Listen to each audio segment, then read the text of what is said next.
All right. Hi. Hello, hello. Hi out there. Welcome to Craft Talk Book Club.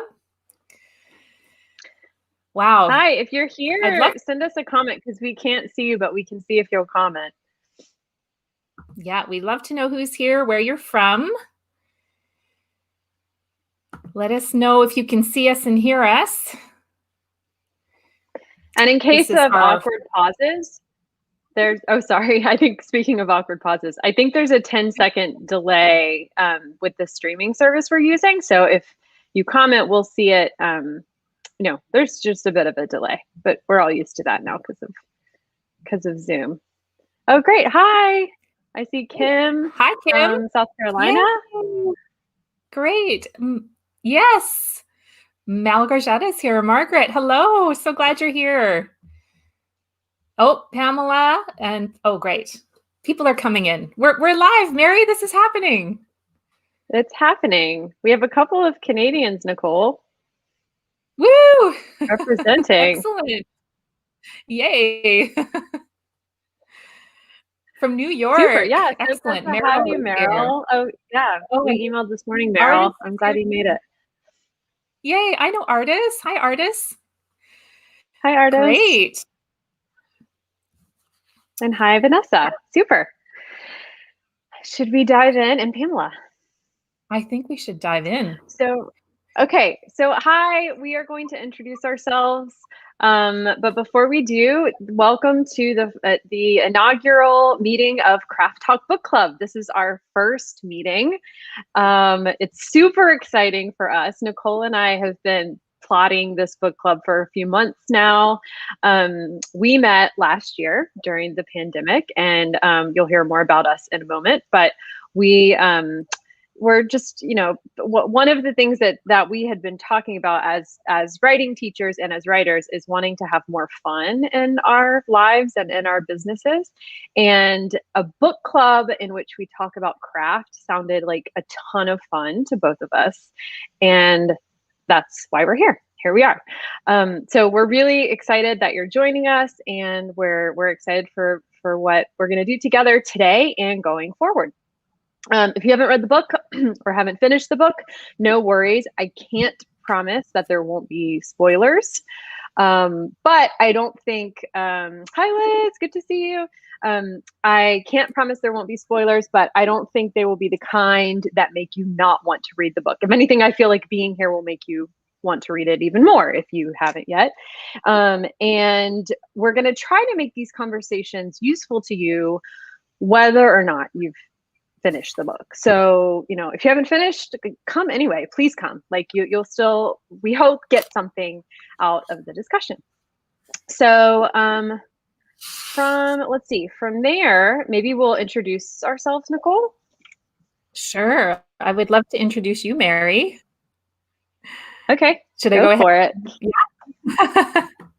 I have Mary's bio here, and I just have to say how excited I am. Like Mary said, we've been talking about this for months. It's finally happening. You're here with us.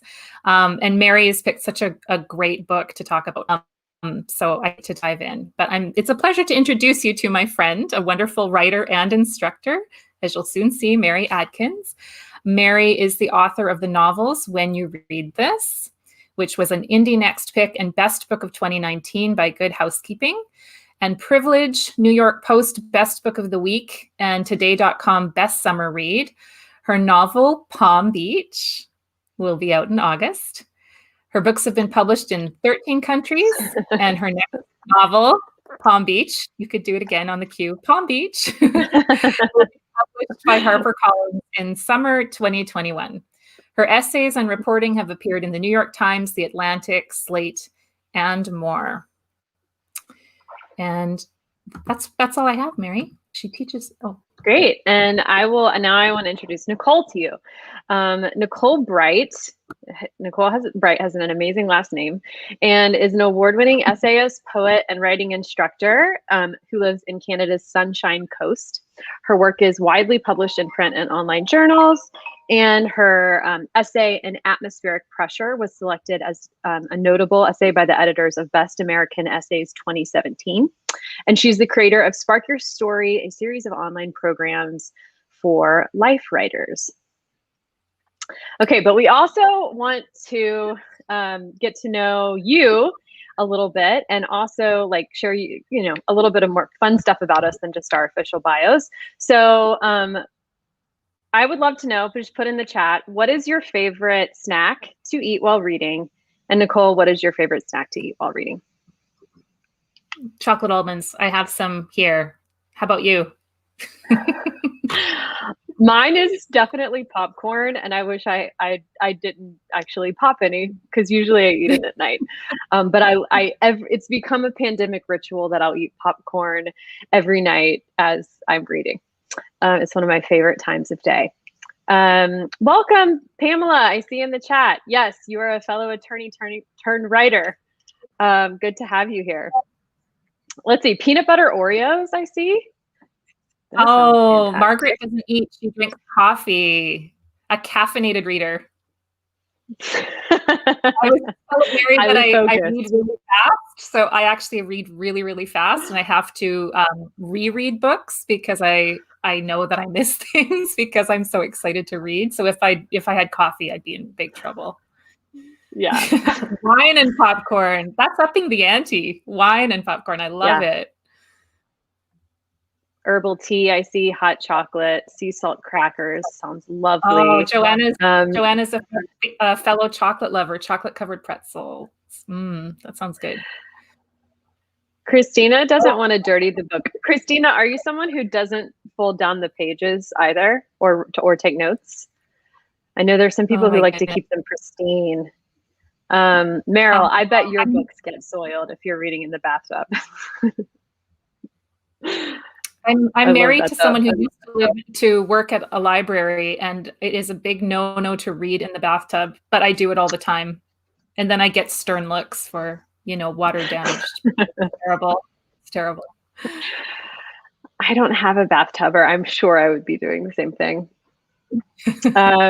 Great. I love hearing these. Nicole, was there another question we wanted to? Yeah, we were going to ask, what is your first novel? We're talking about a novel today. So what's your first novel that you really fell for? Like that really just grabbed you, captivated you, or blew you away, or showed you the possibilities of what storytelling could be? Oh, Margaret reads in the bath too. While we're waiting for them to answer. Yeah, I'll answer while we're waiting for them. Mine was Island of the Blue Dolphins by Scott Odell. I loved that. I think I read that book 3 or 4 times. It was a favorite. How about you? Mine, and I know there's some Canadians here, so they might recognize this one, but did anyone fall for The Diviners, Margaret Lawrence? I read this one when I was in first year university, and I've read it probably 3 or 4 times. And it's one of those books that I love more the more that I read it. Oh, The Giver, Vanessa. Yeah. Okay. Oh, The Giver, Vanessa. My daughter, I think you probably just. Yeah, I think you probably just nailed the one for a lot of people. Harriet the Spy was great. Loved that one. Nancy Drew was great. Wow. Cool. And then, okay, so one more question we wanted to ask while we're catching up on your answers, which is favorite weather to read in. Nicole? That's such a hard one because I do love reading year round, but I think I do love the cozy, like reading during the rainy, cold season here. So I think I'm a fall winter if I can pick 2 seasons. How about you? I'm the same. I'm either fall or spring. It's like I like to sit outdoors ideally and read, but I love the idea of being like a summer beach reader. Like it looks so relaxing in magazine photos, but in reality, it's so hot. Like I hate sweating while I'm reading. Like it never lasts very long. It's not comfortable, Oh, yeah. Pamela's also in the Pacific Northwest. So, yeah, another rainy winter day reader. I love it. Me too. Rainy autumn day under a blanket. Sounds lovely. Joanna loves beach reading. It does right about now. I'll be honest. It does sound pretty great. It sounds pretty great right now. Okay, should we dive in, Nicole? I think we should dive in. So I think we were going to start with maybe I'll just talk a little bit about how our meeting will go, and then I have an opening quote to share, and then I'm going to hand the discussion over to Mary, who's going to lead today, and I'm going to be in the chat, so we can keep exchanging comments and ideas, and if you have anything you want to share with Mary, then I can read to her out from the comments. So what do I need to? Oh, right. I just wanted to mention to stay around, because toward the end of our discussion today, we are going to announce the next book for next month, and we're also going to talk about a fun contest that I think all of you writers will want to hear about. So with that, I will start with our opening quote, which is what our author today, Brit Bennett, said that she hopes people get out of The Vanishing Half. I hope it makes you think about identity and what makes us who we are. These categories we sometimes think about as being really fixed and clear aren't. They're fluid. And with that, I will hand it over to my co-host, Mary. Thank you.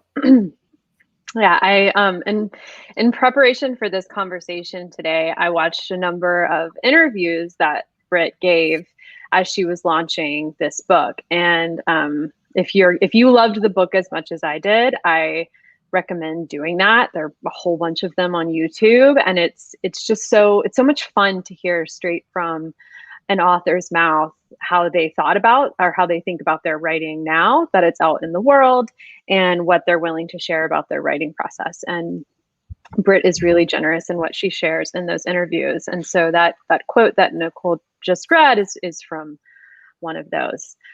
So I was really hoping today to spend the next 30 minutes or so really talking about 3 areas in which I think we can learn from Brit in this book. The first, you should have received an email from me giving you a little bit of a preview. It's point of view. I think Brit does some really interesting things with point of view in this book that are not all that common in contemporary literature and contemporary fiction, I mean. And then the second thing I want to talk about is time, how she handles time in her story.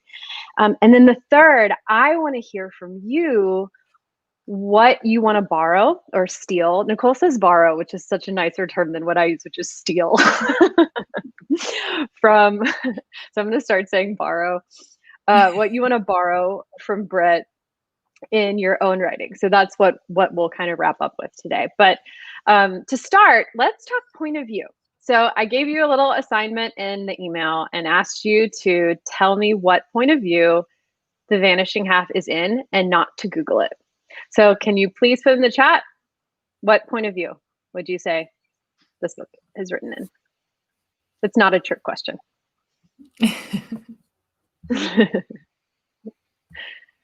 And while they're doing that, because I know there's the delay, will you do you mind sharing that screen, Nicole? Oh, of course. Yes. Boop. There we go. Okay. Can you see that, Mary? Thank you. I can see it. Yes, thank you. Cool. So I'm seeing a bunch of people saying third, and I see a combination between I've seen omniscient third, close third, and then third, both distant and close. Great. Thank you. This is exactly what I was hoping that we would get to generate this conversation. So just a quick review of point of view. This is a PDF you should have gotten from me. If you didn't, shoot me an email and I'll send it to you. This is just a review of point of view. So within the third, where we're using the pronouns he, she, they, see there's a narrator who is not a character in the story. You have this division of close or distant. And in distant, the very, very like oversimplified but super brief way of explaining distant, also referred to often as omniscient, they're not completely synonymous, but they're pretty close, is that the narrator is God. Narrator knows everything. The narrator can go inside characters' minds and hearts and describe what's happening there. In close third, we're still describing the character. The story is told in he, she, they. So he woke up in the morning and brushed his teeth. But the narrator is really stays pretty close to or inside one character's mind. At least one at a time. Maybe there may be some shifting between characters' minds as you move from chapter to chapter or part to part, but for an extended period of time, the story is told from inside one character's mind. And then first person, of course, is when the story is told by a character. And so it's I woke up in the morning and brushed my teeth. Now it's, obviously the Vanishing Half is written in third person and not first. And if anything, we would say, I think that it's written in omniscient, in the sense that like there are big chunks of the novel in which the narrator seems to know a lot about what a lot of people are thinking. There are places where the narrator speaks on behalf of an entire town, right? On behalf of the whole town of Mallard. And then there are places where the narrator goes in and is closer to specific characters, is speaking more from the perspective of individual characters. And so those of you who said it was kind of both close and distant third, I agree with you. And I think that in fact, most novels these days that are written in omniscient third, you could say are written in both omniscient and close third, because really what they're doing is just segueing back and forth between those two a lot more than we would see someone doing if they were writing primarily in close third. Now, what you may be hearing and what I'm saying right now, is that you don't have to decide, really. And I know that's like a little iconoclastic to say. I think when you're first learning to write fiction, you're kind of told you need to pick. Are you going to do close third, or are you going to be write an omniscient third? But if you start to notice as a reader, in novels that are written in third person, you're going to see novels written in close third that do drift into omniscient in places. And you're going to see novels written in omniscient third that are very close in big chunks. And so they're really, it's a little bit of a false distinction that is useful for teaching early writers how to notice the difference, but it's not something that you need to feel wedded to as the author of your own novel. What you do want to be sure to do is segue well between them when you do go back and forth. And this is where I think Brit has a lot to teach us in this novel. So I want to, if you have your hard copy here, I want to look at page 64. I think it's 64. So what you'll kind of see, and this is kind of what I do to nerd out, by the way. I'm just going to, I think we can stop the screen share if that's okay, Nicole, because then they can hold up my book and show them. So this is the kind of, nerdy stuff I'll do if I'm really trying to learn from how an author handles point of view. I actually write in the margins, like, can't get it quite, like Des point of view, Lou point of view. Can you see it? I can see some notes. You get the idea. So I was doing that throughout the section, and I got to page 64. And I just want us to look at the section that begins on page 64, if you'd asked back then, and find some phrases that indicate omniscient third and put them in the chat. What phrases, what verbs, what pronouns in that section that begins, if you'd asked back then on page 64, what indicates omniscient third?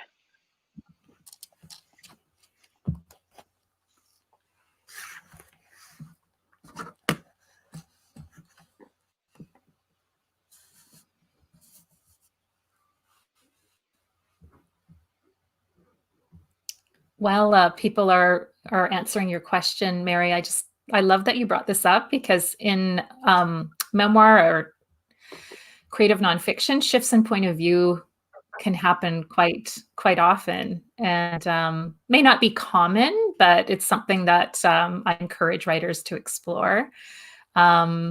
Usually in sections, but in separate sections. So it's interesting. I hadn't really thought about that for fiction because I'm not a fiction writer, but I think that switch or that shift is really subtle. Like I didn't notice as a reader. I think I was just so taken with the story. So there's some real skill involved in the way it's told. Yeah. It shows my ignorance of memoir because it's kind of confusing to me even now to think of how you could have, I just assume memoir is written all in first person. Many of them are. I think that's sort of the default, but there are definitely experimental memoirs, and particularly with personal essays, we definitely play with point of view. Yeah. Oh, cool. I'm excited to talk about that more when we're doing nonfiction, especially. Like we can look at some examples, I hope. Okay, I know I gave you an assignment that takes a moment. I see they weren't used to having a dark child amongst them. Yes, they weren't used to.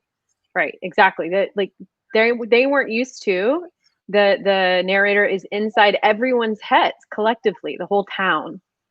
The narrator knows how they all felt. Just to give you a couple that I noticed, nobody believed, right? Some hoped. Still a month passed, startling everyone.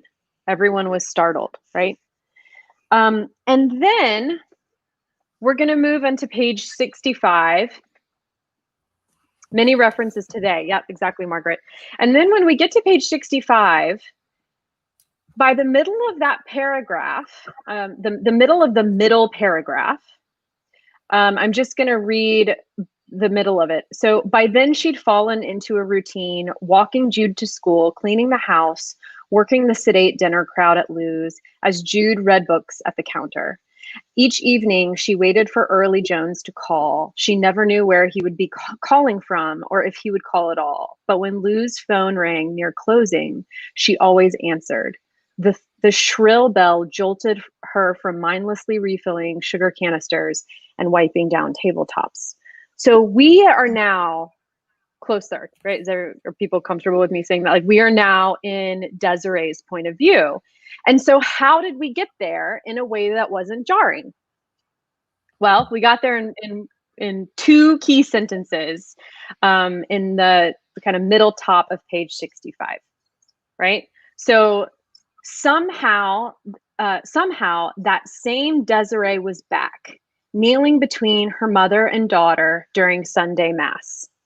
Is that omniscient or close? Somehow that same Desiree was back, kneeling between her mother and daughter during Sunday Mass.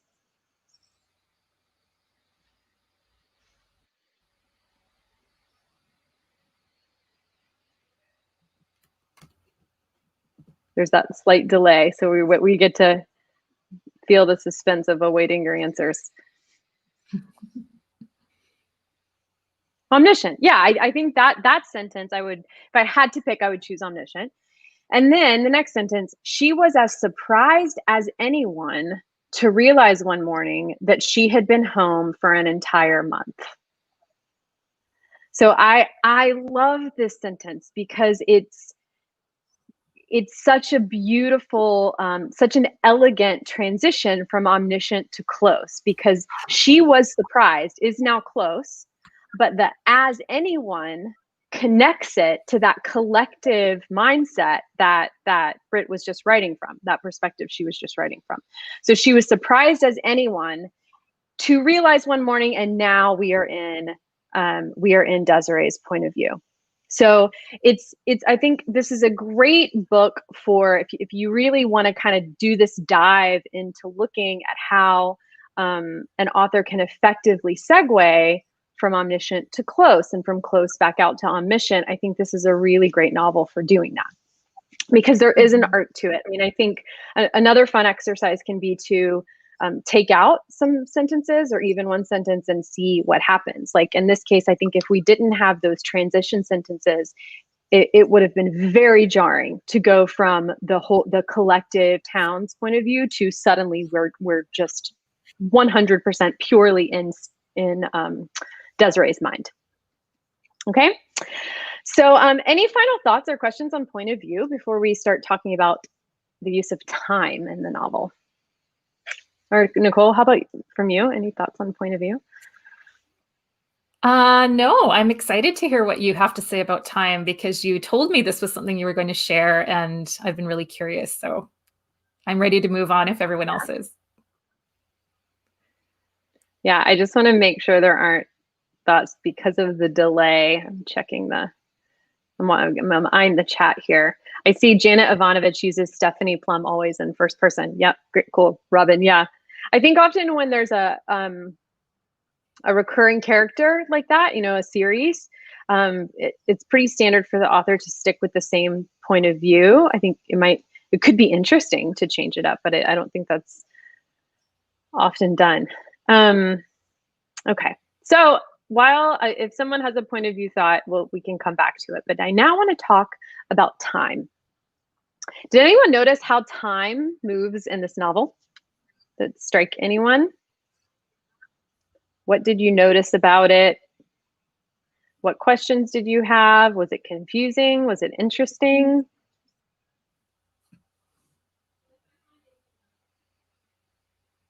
Did it factor into your reading experience at all? Or did it just seamlessly go by?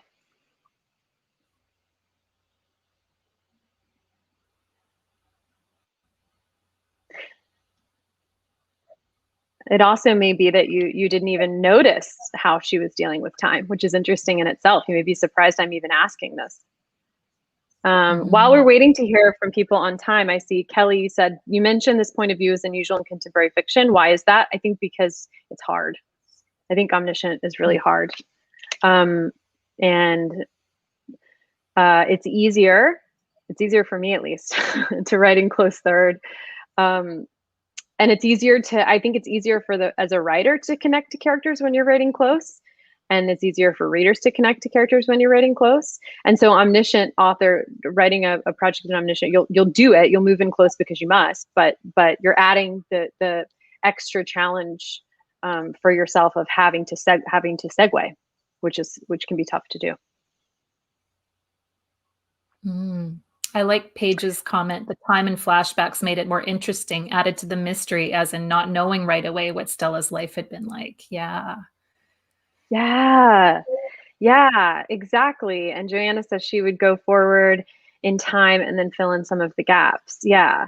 And deep. Yeah, the seamless way the story moves from present to past was apparent. Yeah, I thought, so to get more specific, I want us to specifically think about a choice that Brit makes with time in the book, which is, you know, she divides this story into parts. And in addition to having chapters, she has parts. Part 1 opens in 1968, right? And in 1968, Desiree is returning home to Mallard, this fictional town, because she's fleeing her abusive relationship. And for this whole part, we are with Desiree and Mallard, and there are some flashbacks. In part 2, it opens in 1978, so 10 years have passed, and Desiree's daughter Jude is going off to college, and in this part, we follow Jude. In part 3, we are back to 1968, right? We've gone back 10 years once again to the same year that the novel opened with, and now we're with Stella. So here's my question for you. How would the experience have been different if part 1 had been 1968 Desiree, as it is, and part 2 had been 1968 Stella? And then part 3 was 1978 Jude. You know, so what would the difference have been had it been more reflective of actual chronology? Like, we see Desiree in this particular time period, now we see Stella in this particular time period, and then we move forward and see Jude. because it would be, I think the chronological way of telling it would typically be the default way of structuring the story. So the fact that she didn't do it that way certainly strikes me as intentional. And I wonder what it is, what effect that has on us as readers. Okay, so just looking through the chat.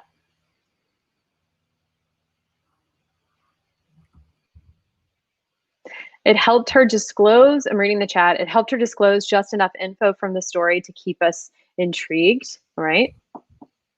I did notice, had to look back to see when I was reading. I also noticed current events marked when the story takes place. Yep, there's like the assassination of MLK. Yeah, there are things happening in the world that you can pin to a certain year or time period. Christina says, big chunks of time passed. I felt like it was more effort on my part because she didn't necessarily re-describe the characters as they had aged. I had to age them in my own imagination. Interesting. Meryl says, we would have lost suspense to a certain degree. Yep. Joanna says, the suspense of Stella's life and wanting to know more would not have been as strong. Mm-hmm. Yep. So what happens at the end of part 2, if you have your book on you? How does part 2 end?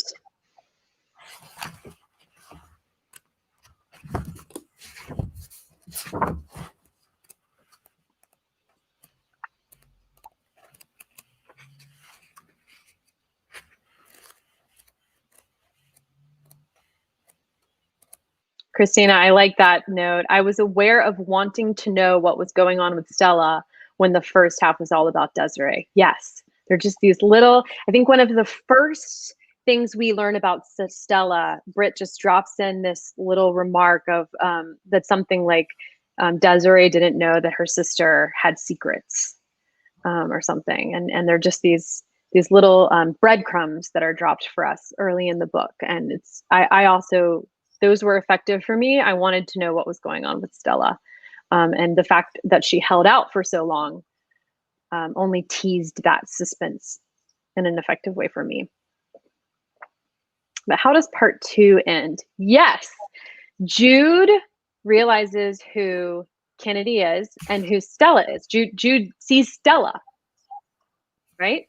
And now, boom, it's like mic drop. Although I think it was literally like a wine bottle dropping, which was like a mic dropping.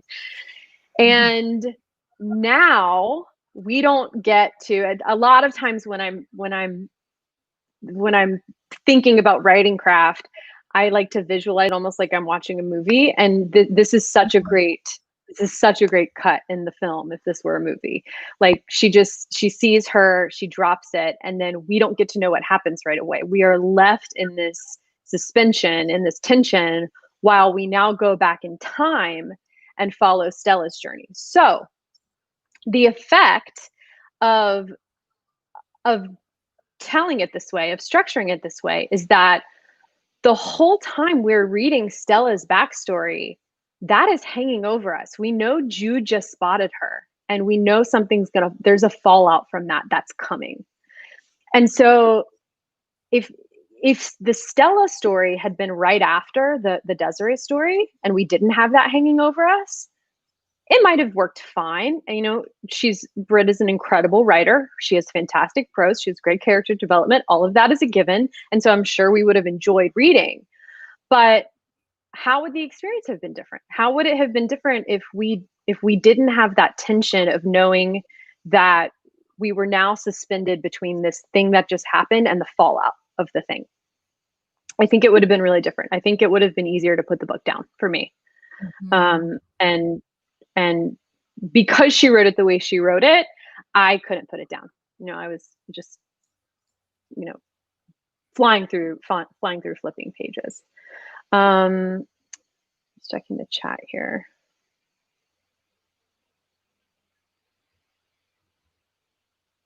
Yeah, okay, cool. So I guess what I really wanted to point out here is the way that Brit structures time, I think, in this novel is, at least this portion of it, this particular choice, I think is at least in part about building tension and keeping that tension.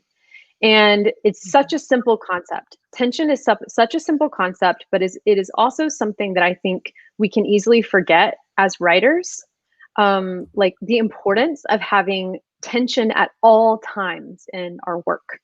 If there isn't tension there, if someone doesn't want something that they can't get, or we aren't afraid for someone who we've grown to care about, it's going to fall slack. Even if all the other pieces are there, the reading just too easily becomes kind of limp. So time is something you can play with in order to create that tension. It's a really effective way of a really useful tool for creating tension. Flashing forward in time, flashing back in time. There's one line in here I also really loved. Let me see if I wrote it down. Where she flashes forward to suggest, like, it's the first reveal, like very small reveal, that she's going to wind up with early, like she as an adult. And it's just a quick flash forward. It's on page 72. She laughed again, touching the back of his neck. And later he would tell her that this was the first time he knew. And she doesn't tell us what he knew. She doesn't have to tell us what he knew. We know that because later he tells her this is the first time he knew, we know they're going to be a couple. And that's just a really nice, I think it's maybe funny to characterize that as tension building, but I think it does build some tension in the sense of it adds something that's pulling us forward. Like, there's that tension, like there's a taut thing kind of pulling us forward, because we want to discover how that happens. What kind of relationship are these people going to have as the adults they are now, and now that they haven't seen each other in so long, and one of them was hired to find the other so that she could be whatever by her abusive spouse. Cool. Okay, so last thing I want to talk about is what you love. What do you love in the book? Tell us. Put it in the chat. What do you want to borrow from for your own writing? Or if that's too big of a question, you weren't sure how to answer, just share a quote that you love. Something you love from the book. I have mine. Do you have yours, Nicole? While we're waiting, yeah, I have mine. I was going to say, while we're waiting for people to type in their quote, I have one that I absolutely love, and it's from Part 2, Chapter 4, the opening sentence. I think we were talking about this the other day, Mary, when we were talking about our contest, actually. In the autumn of 1978, a dark girl blew into Los Angeles from a town that existed on no maps. It's just so powerful, that image. And it makes me think, like, how could I write, because I don't write fiction, I write creative nonfiction. How could I introduce a character into a scene, a room with that kind of context, and just power? There's just something so powerful about that sentence, that visual just blowing in. Yeah. And that lovely, like, from a town that existed on no maps. There's some mystery. It's like it's almost like a beginning where does she have a past? It's just, of course she does, but there's something about that, a town that existed on no maps, that just feels like a blank page and possibility. Yeah, it's such a lovely parallel to what Brit was doing in this book, right? Because it's like, the whole question is, one of the questions is like, can you shed your identity and totally recreate it? Like, can you leave your past behind? And if you choose to do that, does it erase it? And this is saying this person is coming from a place that's not documented. It's not on any map. So does that mean it doesn't exist? Can it be? If she wanted to, could she pretend it never was there? And I don't. And then we get that echo it toward the end, where the town is renamed and it doesn't exist on a map anymore. Yeah. It's also a nice, it's a fictional town. It is based on research that she did into some heavily Creole towns in Louisiana, where that I think she did acknowledge maybe partly apocryphal, but where but her mom tells her they have existed, where people are in the same way people are in Mallard. They're heavily attuned to like skin shade, like the nuances of skin shade, and kind of obsessed with it. And so she wanted to create a town based on those real towns she had heard about. But the fact that she did make a fictional town to set the novel in, I think just adds one more layer to what you're talking about. Okay, so in the chat, what are people saying?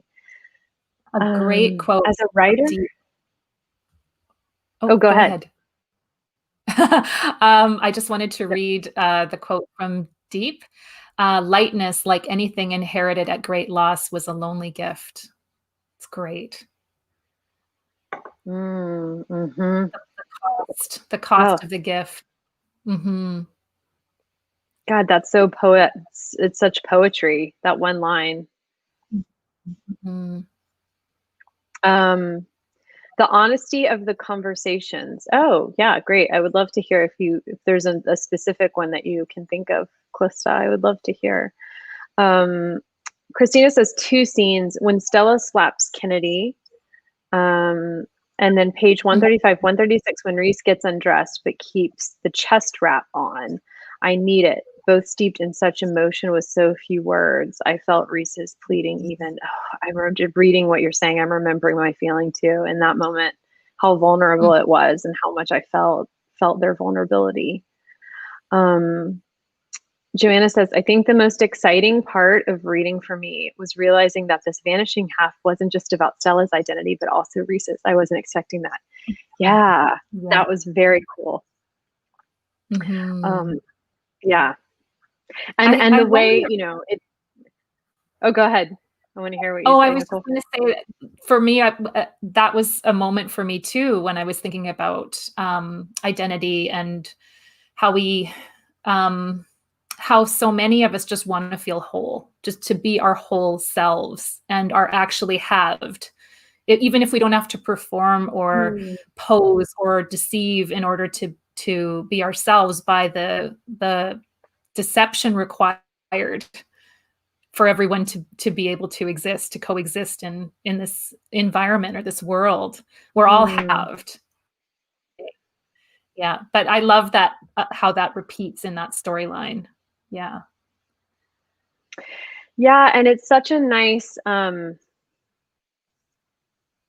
is the wrong word. I think it's a strong parallel because it's not neat. Like there's nothing neat about it, and it's not a perfect parallel.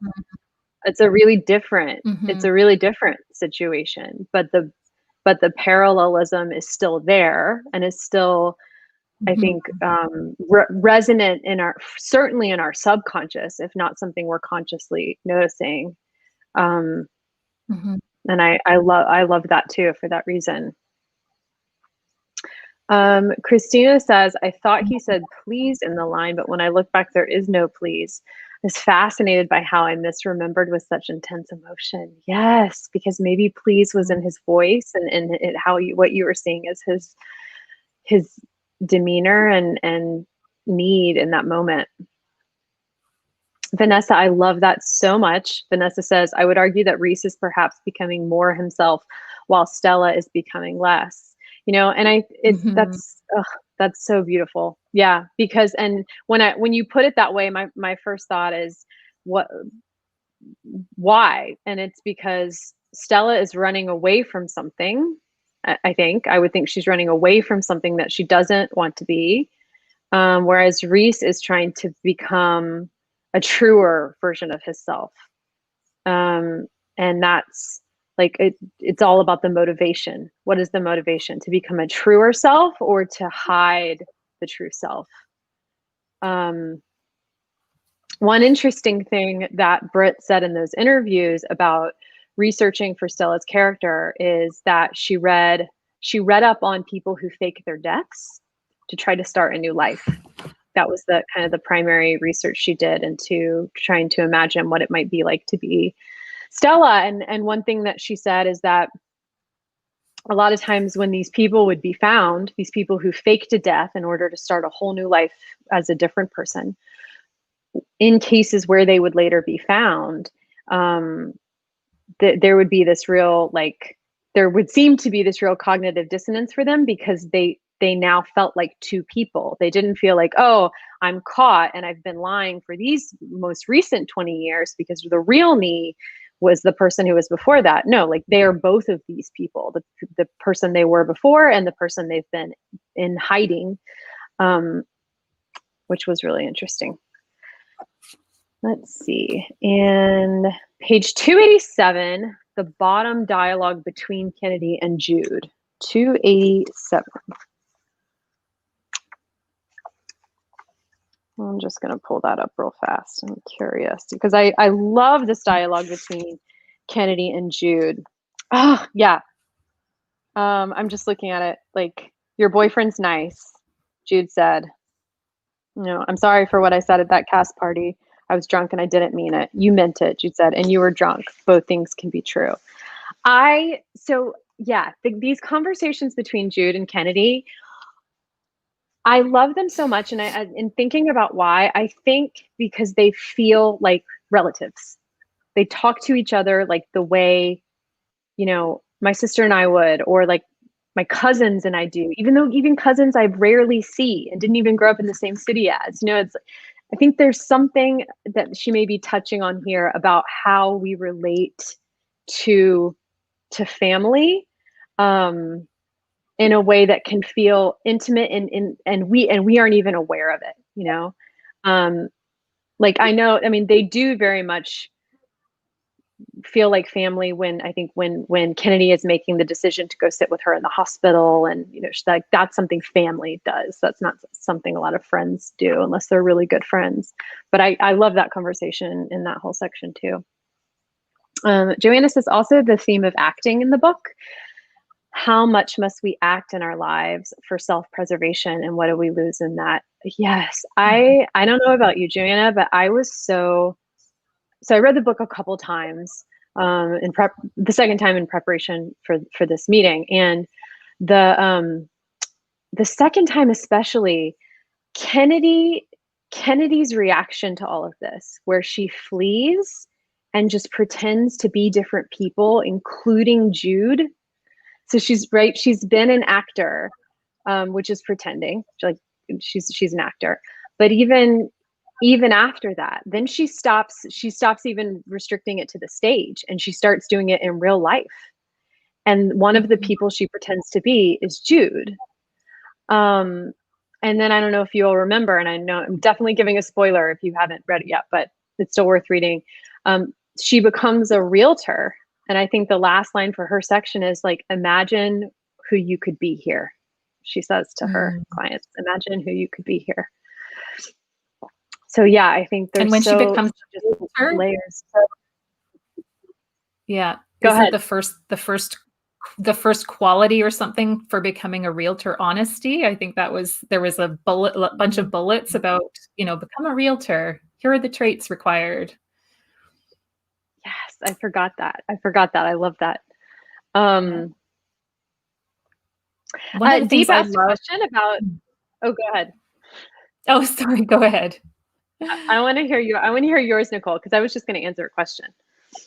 Oh, okay. Well, it was just an observation of one of the things I loved so much in this book was about how deception seems to almost magnetize the truth towards it over and over again in this book. And one of the examples that just came to mind that I hadn't thought before was, of course, how Stella, who has spent her whole life pretending to be someone else, her daughter is going to become an actress. She's learned this, stepping into roles and keeping secrets and all of that stuff from her mother. But even those moments of tension where Jude is at a party where her aunt is, it's like, there's something about that in real life too. Like the more you try to hide a secret, the more it seems to like almost, it's inevitable that something's going to happen that brings out the truth. Yeah. I love that. Yeah, I'm just seeing in the chat some great notes about like the line between that the only difference between an actor and a liar is that the audience knows the actor is lying.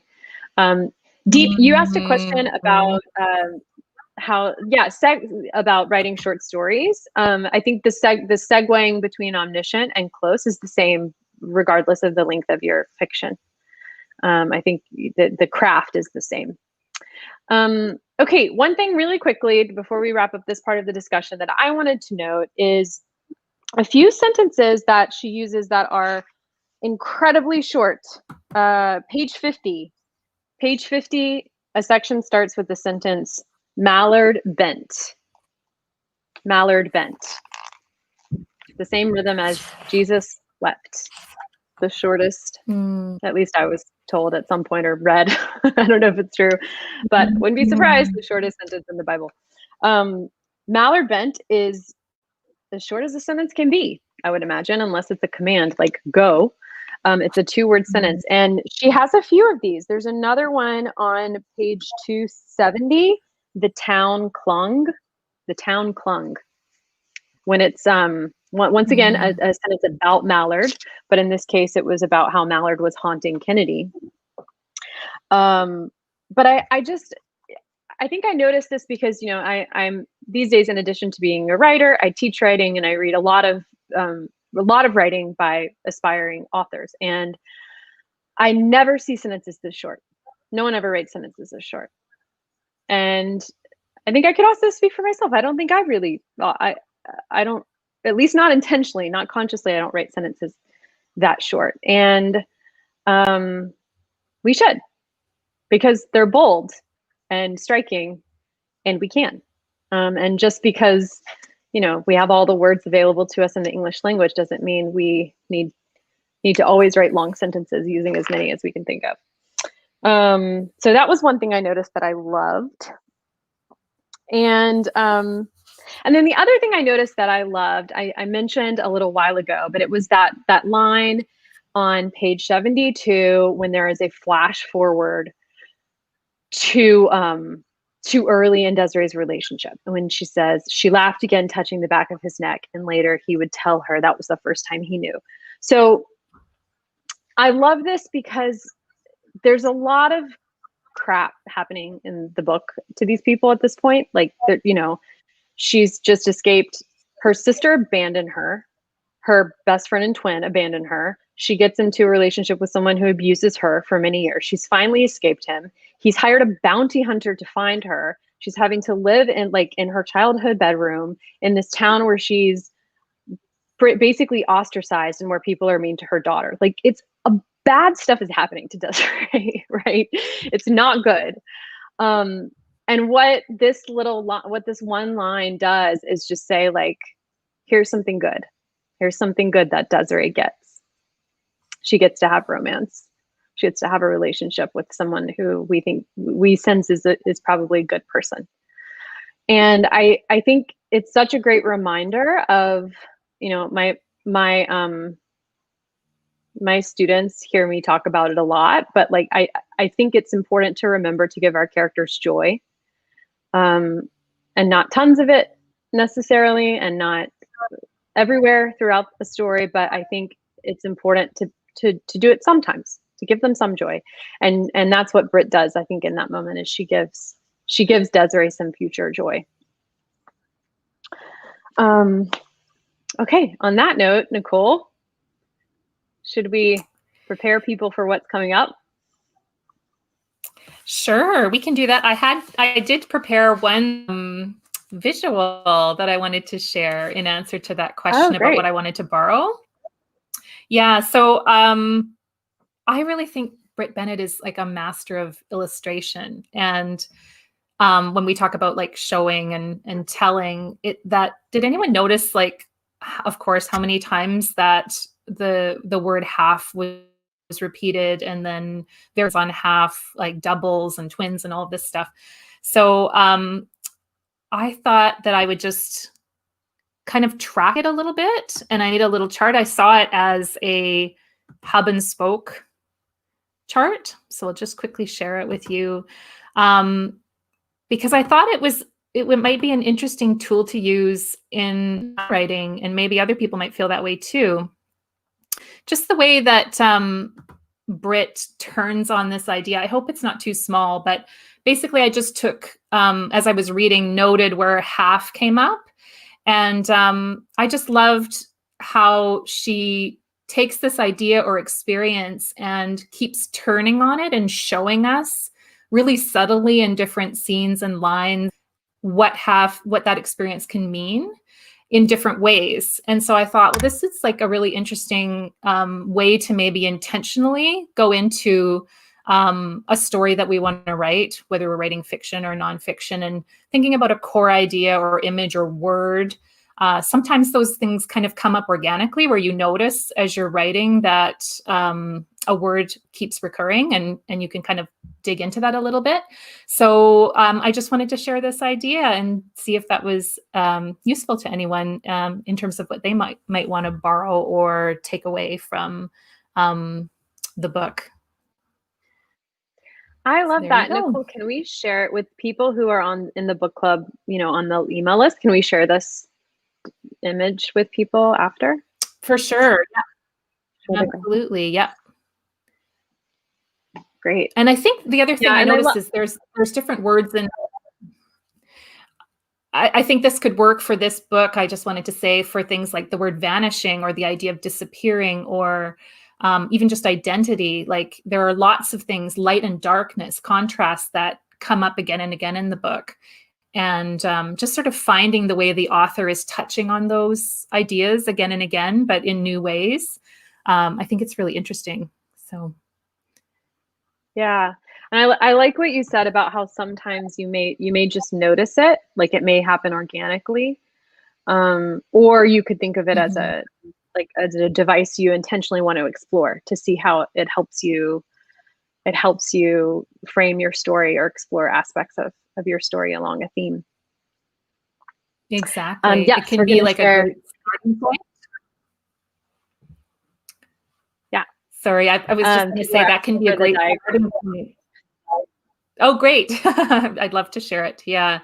But I often work with writers who are stuck, and just having like an idea like that to start with can be a way to get going.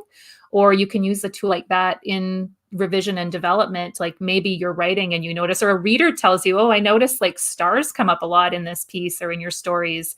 And then you can start like working more intentionally and showing your readers different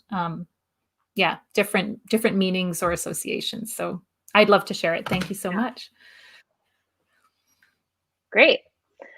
Okay, couple things before you go. What did we want to knock out, Nicole?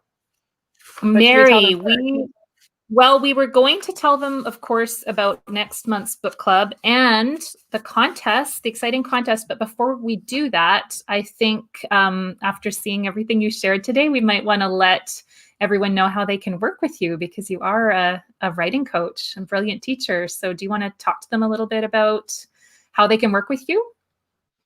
Yeah, I would love to. I'm just going to mention my course, which is the 12-week book draft. And some of you here, I know that you're already in it because I recognize your name. So thank you for coming. But if you'd like to check it out, just go to my site, maryadkinswriter.com, and click on course. And you can join us at any time. We have lots of conversations like the one we had today. We meet every week. It's a real blast. It's a really wonderful and supportive community. And we would love to have you. And you can join anytime.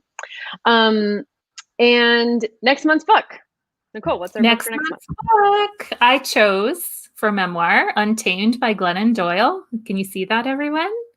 I'm really excited to dig into this more deeply and talk about craft. And my mind is already starting to work on this one. And I was looking at the calendar this morning, and Mary, I think the date that we picked was February 19th, but we can confirm that in our next email, just to make sure that's we will email you.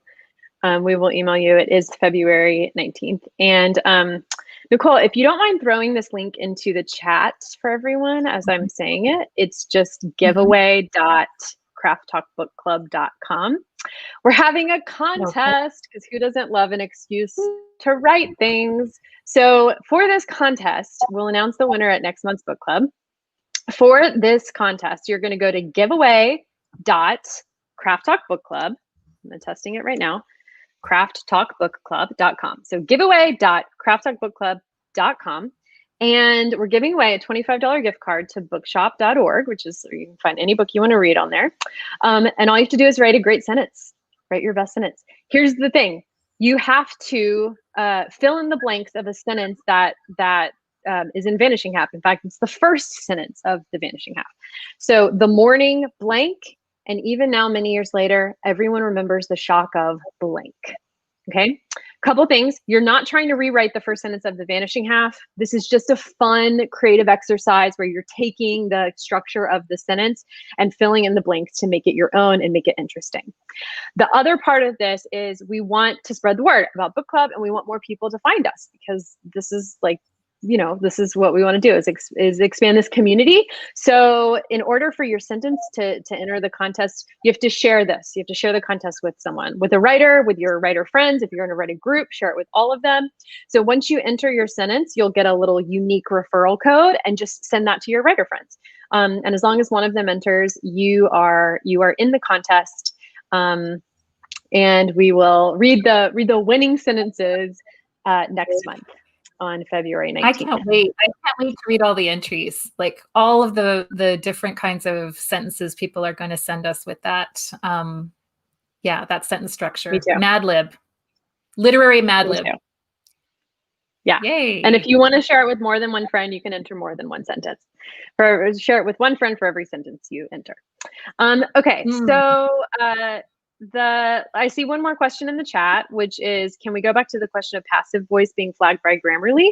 So Grammarly is just a tool to help you notice, your own style and your own grammar. And so if it's flagging it, it's just for you to see that it's there, and so that you've written in passive voice, and to make an intentional decision about it. But all passive voice is not inherently terrible. You just want to use it consciously. And there are some times when I think it actually makes a lot of sense to write passively. So you'll just want to make sure that's a situation that you're in if you're writing passively. Thank you all for coming. It was such a pleasure. And I hope everyone has you. Yeah, enjoy Untamed. We'll see you in February. Bye. Bye.